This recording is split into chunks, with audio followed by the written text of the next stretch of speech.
Baltic Brand Talks, podcast about all things creative and trending. This episode checks all the boxes: the Baltics, the brands, and the talks. Today, I will be joined with Vasara from Go Vilnius and Madara from Riga Investment and Tourism agency. I don't know how many of you are familiar with cold soup or pink soup, but it's the thing in Latvia and Lithuania in summer. This summer, cold soup has become a very hot topic. As I saw it, Go Vilnius posted on social media a meme tagging Riga and basically saying that due to last year's pink soup festival in Vilnius, Lithuanian version of pink soup tastes better than Latvian version. To which, in some short days, Riga released very pink, vibrant, and loaded rap song claiming the right of the best cold soup recipe. One might think that ended there, but no, my friends.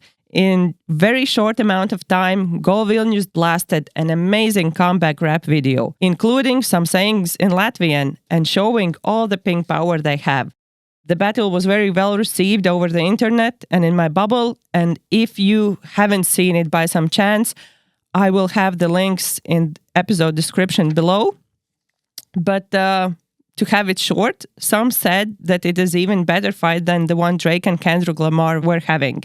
So it leaves me no choice but to have both of my guests explaining the amazing communication behind both cities and behind both these videos.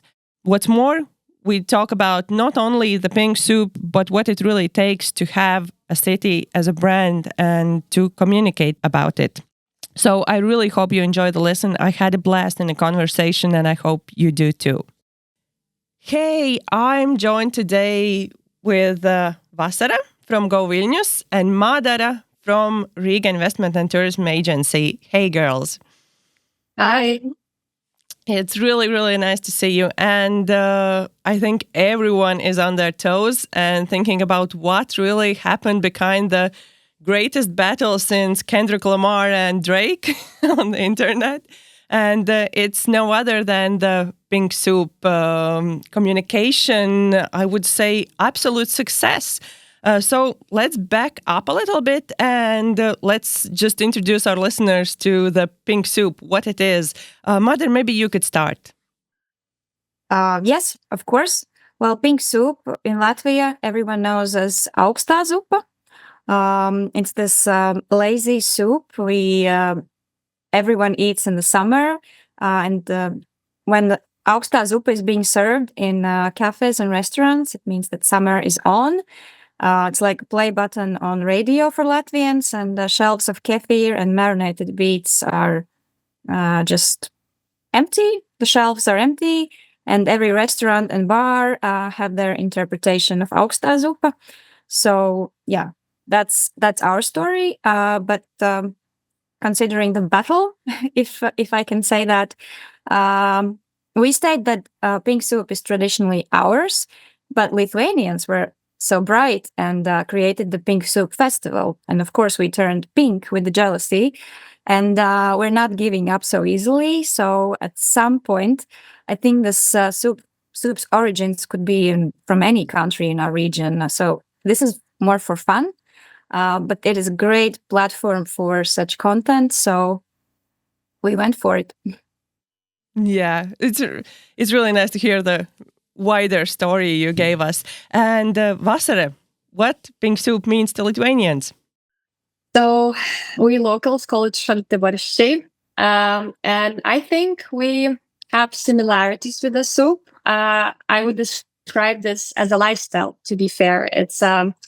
It's a way of living, what it means to experience summer in Lithuania and Vilnius. And we only eat the soup in summer, and God forbid somebody eats it in winter. That's completely unacceptable. And it's about the contrast. It's about cold soup, hot potatoes. It's about creamy kefir and really sour beets and crunchy cucumbers and very soft eggs and dill and onion, spring onion. So it's really difficult not to like the soup, and the color makes, I think, it most.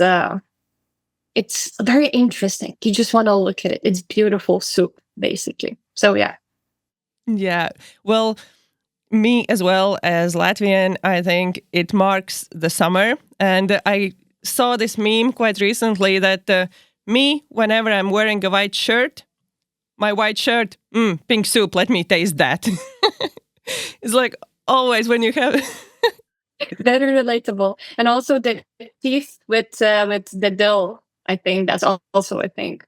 Yeah, that's also some of the characteristics. Do you have any idea from the books of history? What does history says about the origins? Mm, I believe the original soup was very different what we have now, even in Lithuania and Latvia. It had fish of some sort, I think.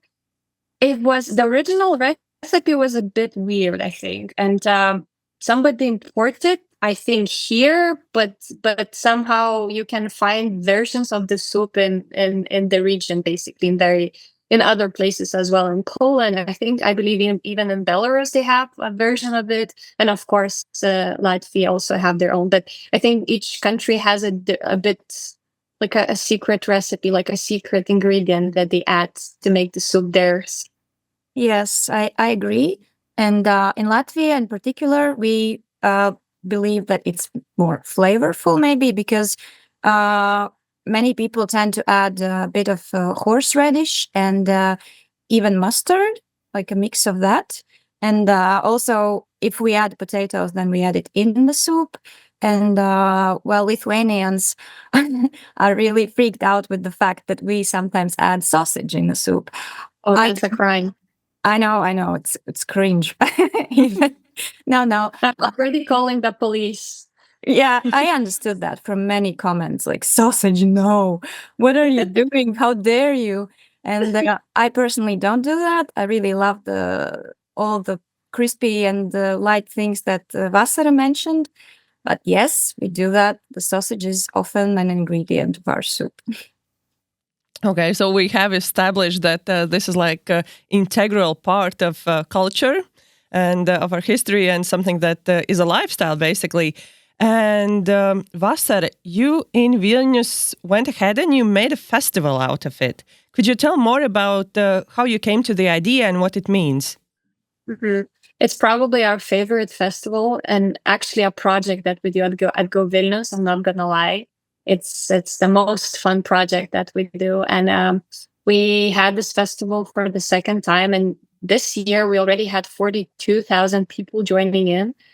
And you know how they say about the festival, it takes some time to build and mature the festival. And we're already seeing some good progress. The idea behind the festival is to celebrate the soup in such a way that locals feel super passionate about it, but that tourists that are coming in would feel super interested in this, let's say, eccentric and interesting celebration and festival. And it's also important for us to communicate the blooming gastro scene in Vilnius and Lithuania, because I think we are kind of experiencing this renaissance of food here. So it's all about that, and also the summer. It's celebration of start of summer in Vilnius. So in the festival, we have this giant pink slide that goes into this bowl of pink foam. This year we had a super long table with 1,000 people joining in and eating shiltabarshi at the same time. So we had the record basically. This year we had a whole Stikli street covered in this bright pink carpet, and then a concert afterwards. And pretty much all the shops, restaurants, and little cafes are selling shiltabarshi or shiltabarshi inspired items. So it's such a fun and light start of summer, and it's such a visually stunning celebration. Yeah, it's a really fun festival. Yeah, I haven't been to one, but I really, really want to go. A friend of mine went there, and my friend posted this video of an egg sliding to the slide and then trying to slowly come out of it, and the hands were dangling, and it was very clumsy and so sweet. And this also made me realize that this festival is a must, because it's visually, flavorfully, everything else. It's just going on there. And from communication standpoint, you also were very visible. One thing I saw and I really loved was this lady dressed all in pink with this glass purse carrying the cold soup. And the other thing I saw was Vilnius pinging Riga and saying that last year I went to Pink Soup Festival and I realized that Lithuanians have it better. Did this start the battle? Yes, it did. I think it did. In our side, we felt very defensive and we thought, no, we can't leave it like this. We have to answer somehow because we're Latvians and we're not giving up our soup that easily. Yeah, I'm not claiming that it's definitely better, but it's not, like second place. We share it. See, Let's agree to disagree.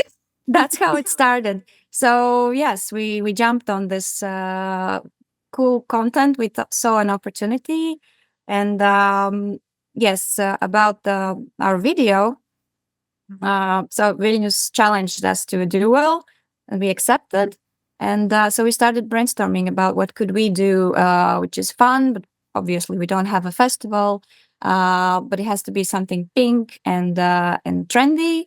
And so we teamed up with our agency, Wrong Digital, who we have had a very successful cooperation with for a while now. And of course, you already mentioned that Kendrick and Lamar were somewhat an inspiration for this, the rap battle. And we thought, okay, so battle means that probably there will be a next episode for this. So we started thinking about our response, and our girl, Barbara Zelma, she's actually Anna. She's a TikTok influencer, almost 19,000 followers. And she was really witty and smart content, and she was very open to this collaboration. But I must admit that she was not rapping herself. It was an IE made lyrics and the song, so she was just lip syncing, but she done it so great that everyone believed. And so yeah. And we also wanted to show some iconic spots in Riga Central Market with all the deals and all the necessary things for cold soup, and also a Riga Old Town. So yeah, our video was total collaboration. There was my idea and then the agency's idea, so we put it together. And 10 hours later, Go Vilnius, of course, answered. So it was natural. We knew they would do that. And there was like, oh my God, now we have to continue. It was really amazing video, and it got really good response. And the same goes out to Go Vilnius video. So Vasara, maybe you could tell more about firstly, the reaction. First time you saw the video, what did you feel and how you got into the motion? So yeah, I'm still thinking about that kefir on kefir mustache. It was such a brilliant idea for the video on your side. So basically, it was Friday morning, and we meant to have really chill Friday because we were getting ready for the Pink Soup Fest on Saturday, and we were working from home, just, coffee, unwashed hair and everything. And then I saw a notification that Riga tagged us in a video, and I looked it up, and I was actually shocked. I was like, what just happened? Did they just created a bloody rap video claiming that Shiltivashi is theirs before the Pink Soup Fest? And we were like, oh my goodness, that's it. Like, we're not gonna have a chill Friday. Like, it was over. We need to start working. And so the messaging platform was on fire. Everybody in our team were like, what just happened? We just felt like somebody pushed us off the cliff, and we felt so emotional and everything. And everybody was like, oh no, what did it do? How did that happen? And I remember I personally wrote an email to Riga's marketing team saying, like, with the subject line, guys, we just wanted to have a chill Friday. Why you did this to us? Like, why? And then we started working. So we basically collected all the rappers, like we made a list of all the rappers in Lithuania, and we just started sending them emails, asking if they would like to cooperate and join us. And around 6 p.m., actually, finally we saw that somebody got back to us. It was Pius. And we immediately called him. We were like, Pius, we are booking you. That's it. Like, you cannot say no. You are in. And he's like, oh, no, guys, I need 30 minutes. Give me a break and then I'll call you back. But because we felt that he was more in than out, during that 30 minutes, we managed to find a person who's gonna film and edit everything. So Jurgis was very inspired by this project. He felt also personally insulted, not insulted, but like it was very personal for a lot of people. He was like, okay, I will postpone all the stuff I had for the Saturday and I'll work on this project. So in 30 minutes, Beus called us and he said, I'm in. And I will also bring my friend Rokas, another rapper who happens to speak Latvian. And we were like, this is just a happy accident. It never happened to us. And we just like, fine, let's do this. So they went to beer festival to get some inspiration, and then they went to the studio to actually to create the song, record the song, and produce. Meanwhile, I rented the shops. It was closing down already to buy some clothes for them, like pink outfits and everything. But I managed to secure everything, and especially like little bikinis for the egg, kefir, and beet. So they're our mascots. So we met up then in the morning. I think we started filming 11 a.m. We didn't have like a very like a plan, but we had a song. And because the festival started, we just went from one location to another location, and we just followed went with the flow. And I think around 3 p.m. we already filmed everything.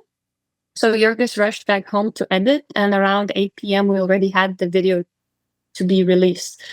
So it was very epic. Was very fun, and I'm very thankful actually for Riga to always kind of nibbling on us to make us work really hard to not to sleep, not to sleep around.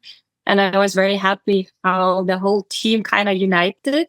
And actually, just random people got so personal about this thing, and everybody's like, "We need to do the answer to them. We need to reply to them," and it went really smoothly. So that's the story on our side. Oh, thank you for sharing that. It sounds like it has a lot of emotion there, and that's really cool. And if I understand correctly, from your side, the video was done by you in collaboration with the musicians, right?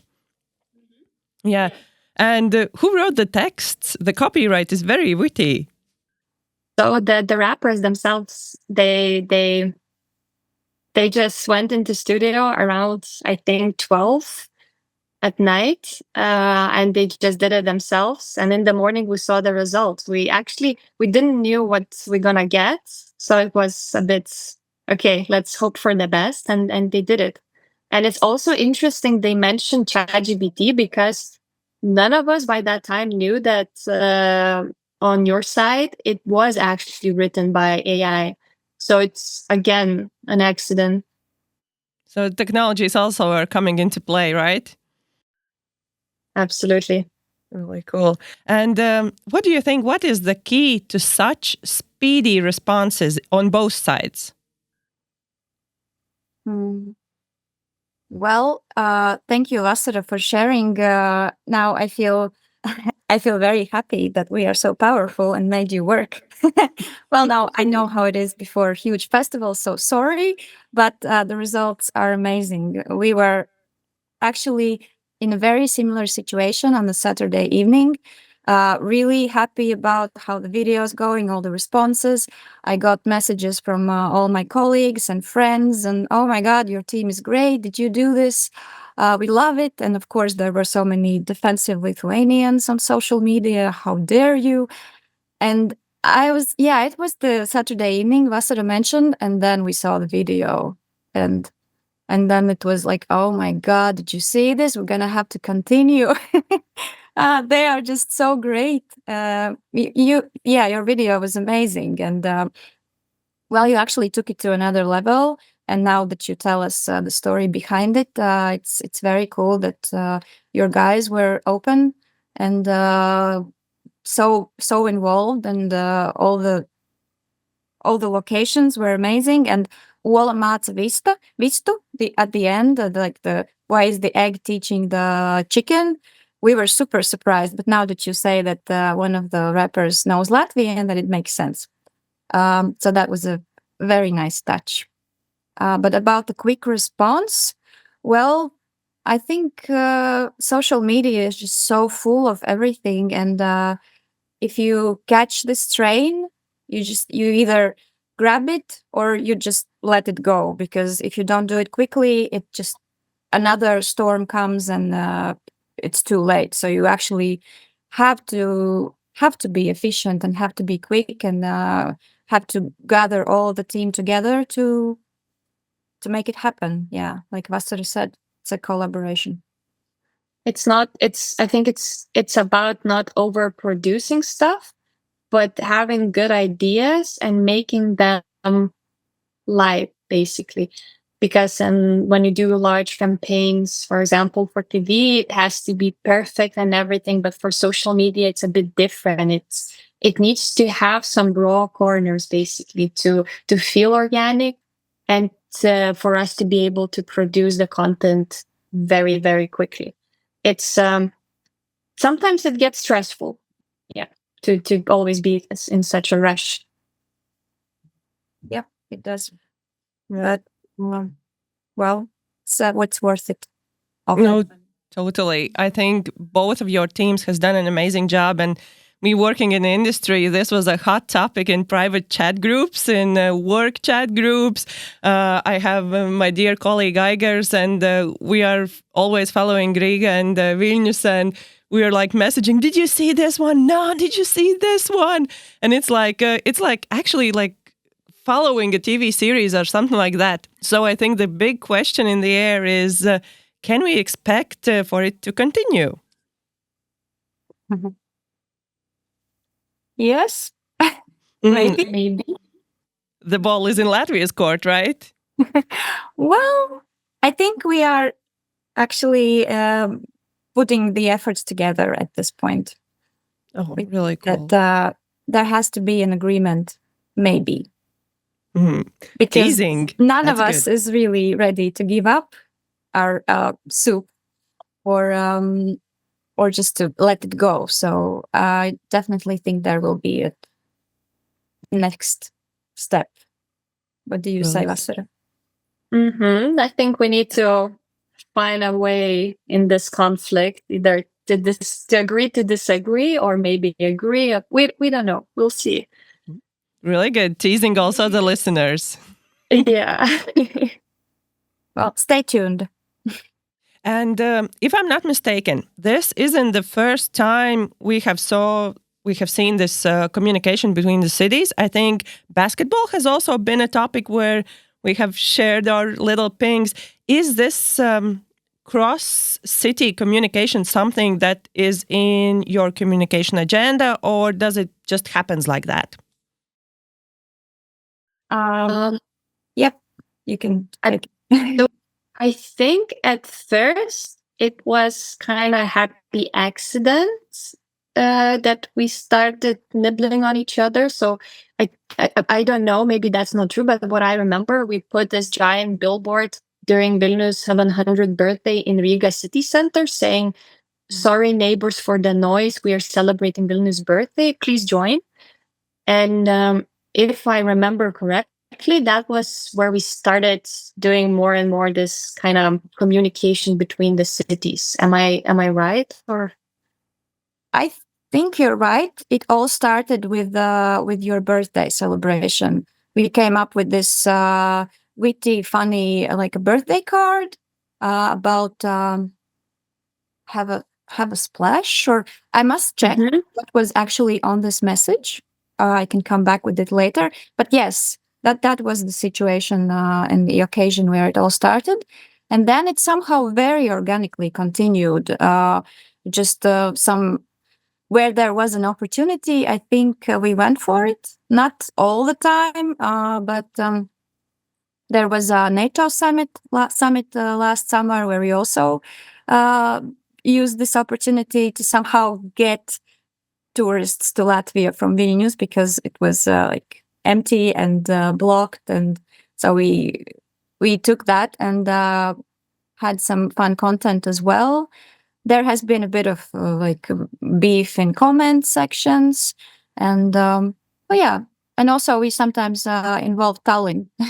They have great humor, and they're not always very fast, not very fast responses from them. But I think in the basketball beef during the championship was the best we could do, because at one point there were Latvians and Lithuanians were playing against each other. It was like a historical thing, so there was a lots of content about it.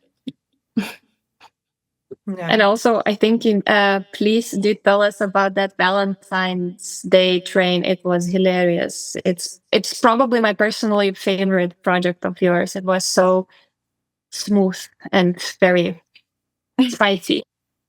Yeah, the train. Well, at first we just wanted to make a Valentine's Day content. We didn't really at first think about you guys, but then the train, the love train, it was just a logical continue, because well, we have to send a love message out there, and we only have an international train with you. So, well, it just was an opportunity, and we took it.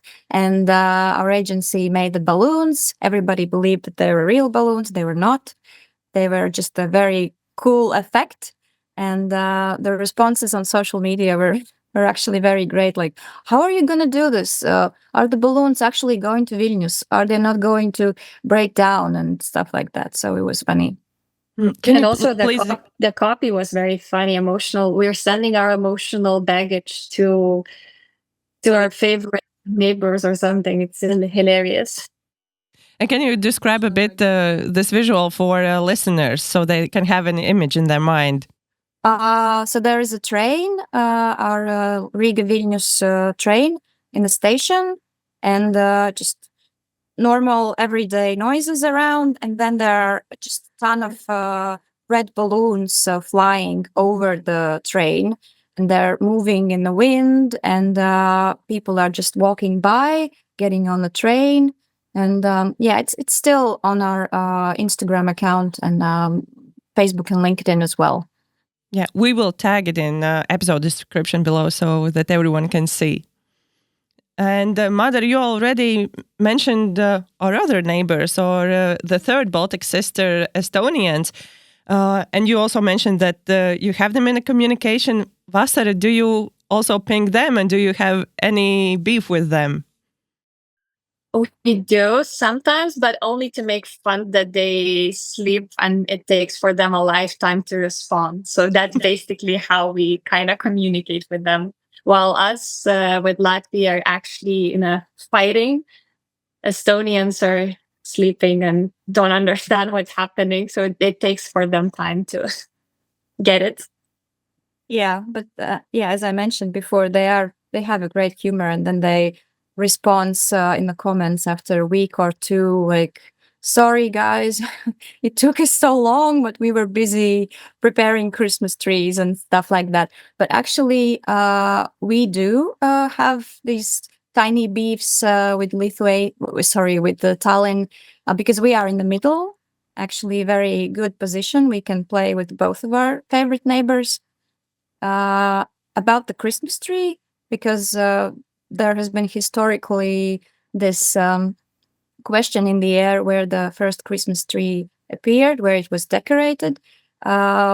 History books actually say both. We can't go back in the past and see which 15th century date it was, but we think it was in Riga, and Tallinn thinks and claims it was in Tallinn. So last year, we finally decided to put an end to this battle and quarrel, and we signed a treaty, a Christmas tree treaty, which says that, we agree that the Christmas tree, decorated Christmas tree, was just born in our region, and we are stop fighting about it. We will stop fighting about it. But I don't think it's true, because it's just a great reason to continue this. So maybe there will be something during Christmas time again. But, yeah. When I was reading a lot of like these travelers' diaries and reasons why they go to Baltics, a lot of them mention that they go to Baltics for several days and they go to Baltics as a destination and they visit each capital city, and it's just a way of their travels. Do you see any chance in pulling your force together and making something for not Riga, not Vilnius, not Tallinn, but for Baltics? I don't know if I'm allowed to reveal that yet. It's probably it's work in progress for now. So yeah, sorry. No, that's actually all I need to hear. It sounds really good. And what are the other challenges you face when you have a city as a brand and you need to put that in communication, and you have actually quite clear goal? You need to have travelers coming to the city, and how you tackle that?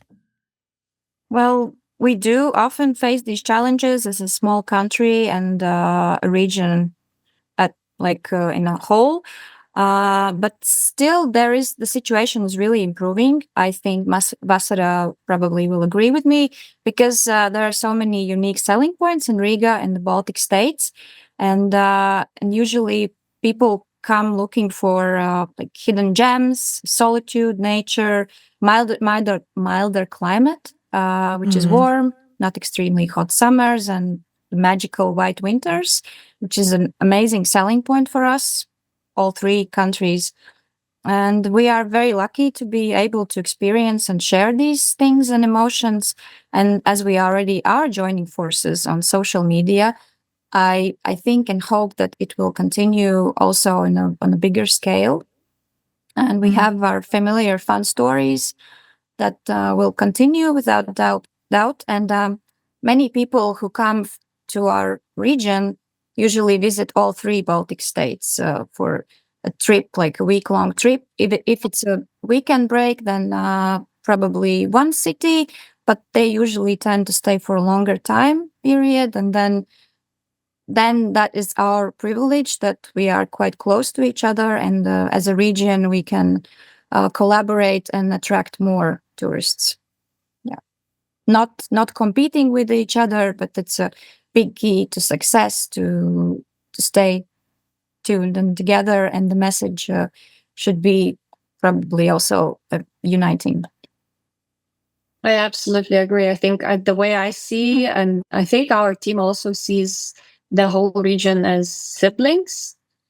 We are different, but we are quite similar in certain aspects. And it only makes sense to unite, to invite people, and to create actually perfect, wonderful experiences for the tourists, instead of fighting, because it doesn't really make much sense considering how little we are. We are just, our capitals are like baby cities.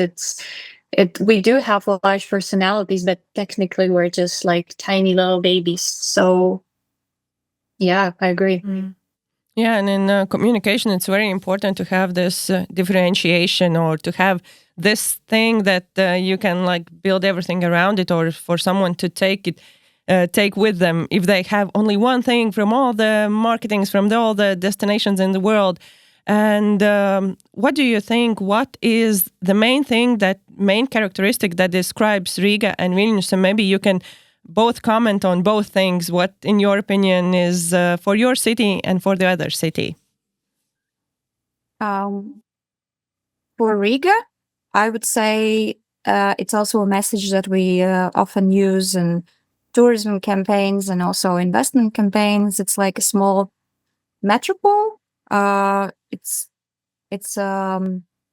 It has this vibe of a huge city, but everything is accessible. It's almost a walkable city, and everything is easy reachable. And we have everything that a huge city like Paris or London could offer, but just on a smaller scale.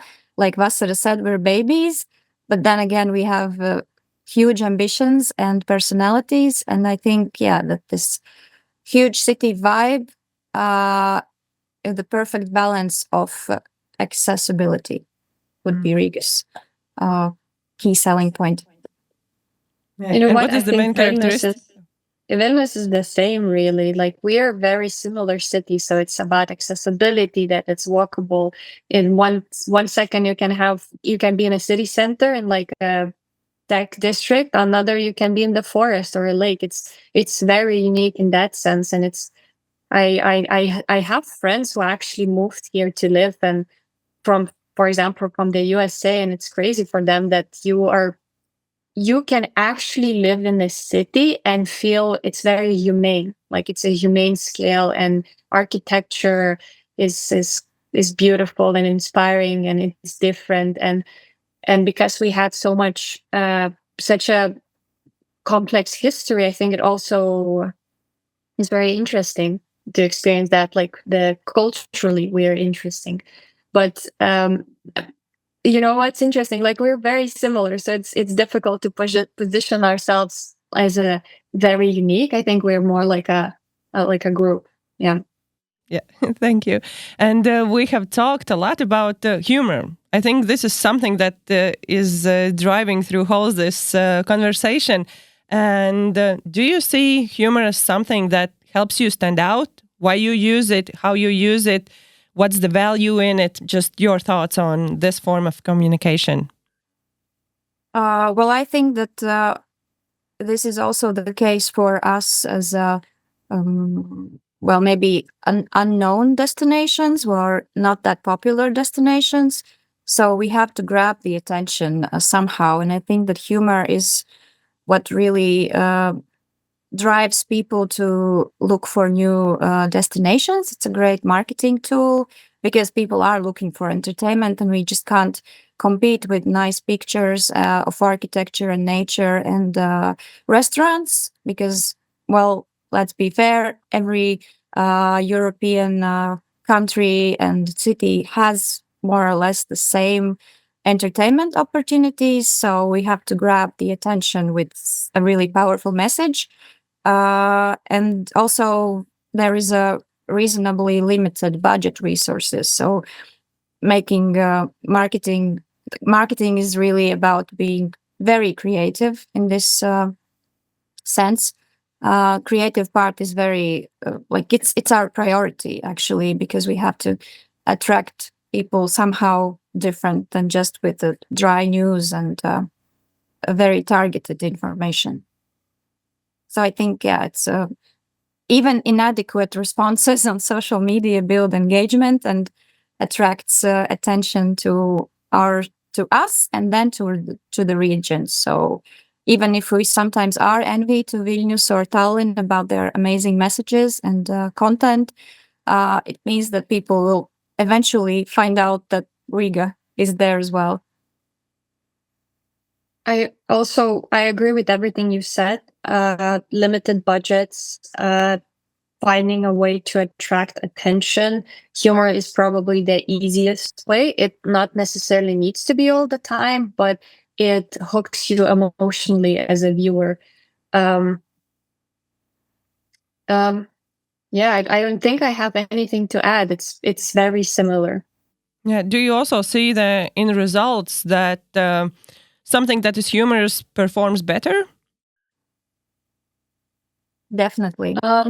Yeah. Well, very good results and like cool numbers and amazing pictures of the cities as well. Like, it works as well, at least what I can see from social media performance. But humor attracts amazing audience response and engagement. Yeah, I think we have. Yeah, I think also what humor is important to bring those very honest responses from the audience. It's like they get really, I don't know how to say it, but they get also emotional, and then what they say, it's like building a friendship. You kind of try to see what your friends like or don't like, and usually having a good sense of humor helps to connect with them and build that stronger relationship. I Thank you. agree, and also it's in this sense it's important to bit target the message, like to know your audience, because it differs in different channels like Facebook, LinkedIn. We can see that responses are different, the audiences are different, so maybe sometimes the humor must be also somehow connected to the audience that we uh, try to reach. I think probably Vasara, you have the same, like. Absolutely, yeah. We don't always post everything on the same channels. We make sure that we understand what type of content should go where. So Yeah, and then there are dialogues between followers and the audiences, and they have their own beefs. So yeah, humor makes this emotional attachment, and it works. Yeah. Oh, thank you for sharing this. I think we have come like this uh, amazing full circle, which started with the humor, which started with this buzz about these videos and responses. And now we are back to the actual results that anyone in our field can get if we get a bit creative, if we get a bit personal. I think that's also one key. And if we are speedy and we do not sit on things, and I think the one thing that we can take from the conversation is publish not perfect. Just get out there and get it done. And I think you have showed that absolutely brilliantly. And that concludes the part about the pink soup. And I wanted to ask both of you questions we ask all our interviewees in this deep dive sessions, so that we could have a little bit of library for all the other listeners, all the other marketers and creatives out there. So first question I want to ask you is, which other brands do you admire and why? that would be Duolingo for me. I think they understand the culture so well, but most importantly, they actually add to the culture. That's very rare in from the brand perspective, to actually build something and add to the culture. So that's beautiful in my case for me. Well, go Vilnius and visit Tallinn, of course. Oh, No, but really, we get a lot of inspiration of our neighboring countries and also other Nordic brands, because I feel like emotionally attached to the vibe they're giving. And as I started working in this tourism marketing field, I really uh, followed a lot of communication channels from other cities. And I don't think I can name one particular brand, but yeah, I get very inspired from city branding examples. Yeah, thank you. Then another question. You clearly have this amazing output you put out there. Where do you get inspiration? Podcasts, books, travel, friends? Name anything that comes to your mind. the internet. It's I just love going into the wildest places of the internet and seeing what's going on there, and seeing other communities that I might not understand, but it's interesting to see that they exist, and kind of expand my bubble, because I definitely sometimes feel as that we as a marketing people, we can kind of live in this like a beautiful, well curated world. And it's interesting to see that it's not just it, and also just trying to find new friend groups, like actually being in different communities of people, saying what their experiences are, so kind of finding that universality in different experiences. Yes, I agree. So I feel like I'm very lucky to be between such witty, internet intelligent, and smart and people from different communities. That's one of the advantages in working in marketing. It's just impossible to not see this amazing content on a daily basis. I'm a very visual person. I love saving ideas in this folder in my head or just write it down sometimes. And I want to implement it in Riga's content as well. And actually, there are so many creative peoples around the world. And I really admire that. And my calling is also history and cultural heritage and folklore. So if there's a chance to jump into projects on this part, then I really love that. I love to be involved in projects from that angle. Maybe not in Riga so often, because there has to be a balance between the cultural heritage, history, and then worldwide trends.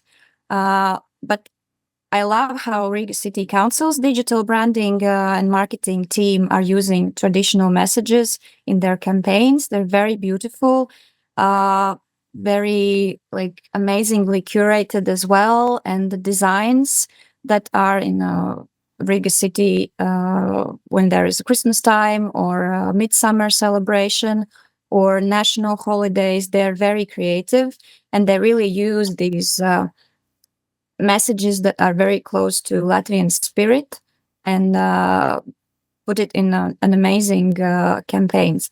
And they are also highly praised locally and internationally with awards. So actually they inspire me as well. And sometimes we work hand in hand with Riga City branding. Yeah, and once again, the theme of each of us pushing another one to do even better and to do even more. And I think it's also can be an inspiration. And to finish it on a high note, could you share what is the moonshot goal, the Northern Star, and what would the ultimate success would look like to you? Well, actually, last night I asked a bit of